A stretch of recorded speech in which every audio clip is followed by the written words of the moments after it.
I'm Nicola Conker, I'm a business analyst at Flyfarm.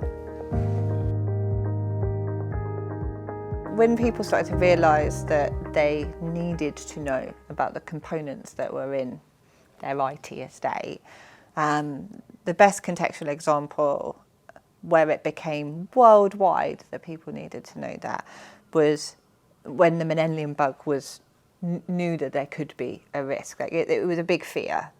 Everyone knew it was to do with time. Everyone therefore knew what components, what classes of configuration items were going to or were likely to be impacted. Obviously, we say likely, it didn't actually happen. Literally no one knew where they were.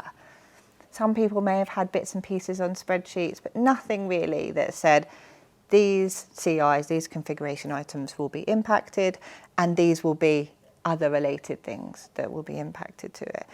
So people started to map this stuff out and go, well, where is my IT estate? What classes of CIs do I care about? And obviously then it was quite specific. And then therefore map them out to draw that relationship up. And then you're like, well, this is really useful. How am I going to maintain this? Because that's the biggest problem, right? When you get to the CMDB, you think, well, now I've done it all. If that changes tomorrow, I need to make sure it's up to date.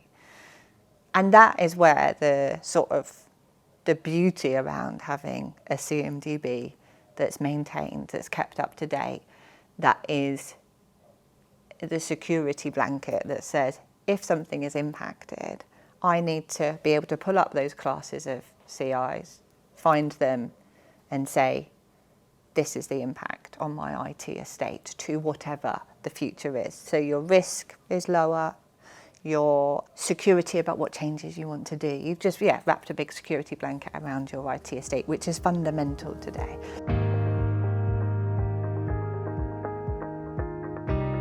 To maintain it and keep up to date, you have to build it into your process.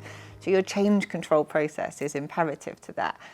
Change control can become an arduous sort of task where you go, okay, I'm going to log something, we'll have a little chat about it. Actually, the power comes when you're linking that configuration item to the change that you're about to do, and it brings in things. ServiceNow does it automatically, brings in your impacted services, anything that's affected. Let's say that change, like incidents come off the back of changes. Like we can't get away from the fact. Chances are something has changed. Either you knew about it or you didn't know about that change. But change control is that safety blanket.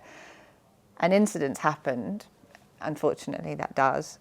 And then you can go, okay, I can see there was a change that happened. And that CI is the harness for that change, because you've said, oh, there's an incident that's happened against this service. What CIs under that service recently changed? That one, oh, I can see that it was that change that caused the impact to that service. So that safety blanket, that loop, is all around your CMDB being up to date, having the change to say that was changed recently and mapped to your services. But it's how you build it into that mindset. It helps everyone if you've got an up-to-date CMDB.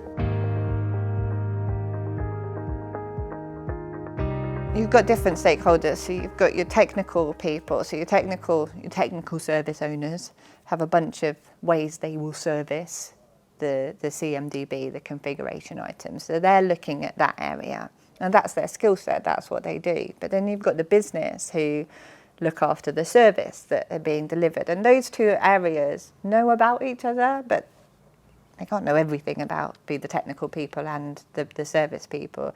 So you have to have those guys working together. You have to say, well, I'm the service owner, I care about these CIs. And then you've got the people who are grouped in that CMDB group type of way to say, well, these are the CIs, types of CIs I care about, and they happen to impact a number of different services. So it's a collaborative effort to say the business knows about the business services and the technical people know about the technical services, and the two have to work together in a responsible way to make sure those services stay available, essentially.